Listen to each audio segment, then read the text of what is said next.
মুন্সিগঞ্জে ৩০ লাখ টাকার মাদক ধ্বংস করা হয়েছে। আদালতের চলমান ও নিষ্পত্তি ২৩ মামলার আলামত এইসব মাদক ধ্বংস করা হয়। বুধবার ৪ ডিসেম্বর বিকাল ৩:৩০টার দিকে মুন্সিগঞ্জ চিফ জুডিশিয়াল ম্যাজিস্ট্রেট আদালতের ভবনের দক্ষিণ পাশে এইসব মাদক ধ্বংস করে প্রশাসন। মুন্সিগঞ্জ আদালতের মালখানার দায়িত্বপ্রাপ্ত বিচারক senior judicial magistrate Mohammad Shahidul ইসলামের উপস্থিতিতে ২১,৪১,০০০ টাকা মূল্যের ১০৭ কেজি গাঁজা, ৬,৮০,০০০ টাকা মূল্যের ৩৪০ বোতল ফেন্সিডিল, ৭৩,২০০ টাকার ২৪৪ পিস ইয়াবা ও ১০,০০০ টাকা মূল্যের ৩ বোতল বিদেশি মদ ধ্বংস করা হয়।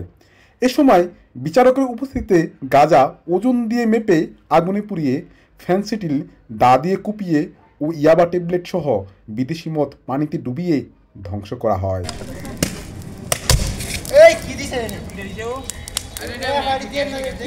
এ সময় উপস্থিত ছিলেন আদালতের মালখানার দায়িত্বে থাকা পুলিশের এসআই ইসফাত আরা খানম সহ আদালতের অন্যান্য কর্মচারীরা। এ ব্যাপারে এসআই ইসফাত আরা খানম বলেন, আদালতের চলমান ও নিষ্পত্তি ২৩ মামলার ৩০ লাখ টাকা মূল্যের মাদক ধ্বংস করা হয়েছে। এর মধ্যে ১০৭ কেজি গাঁজা, ৩৪০ বোতল ফেন্সিডিল, ২৪৪ পিস ইয়াবা ট্যাবলেট ও ৩ বোতল বিদেশি মদ রয়েছে। এই সমস্ত মাদকের মূল্য ৩০ লক্ষ টাকা ও বলে জানান তিনি।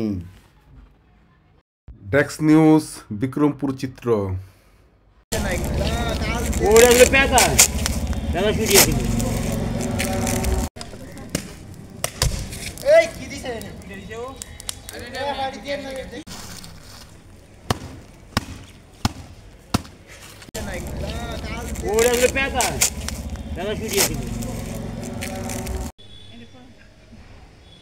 গ্যাসের কি অবস্থা?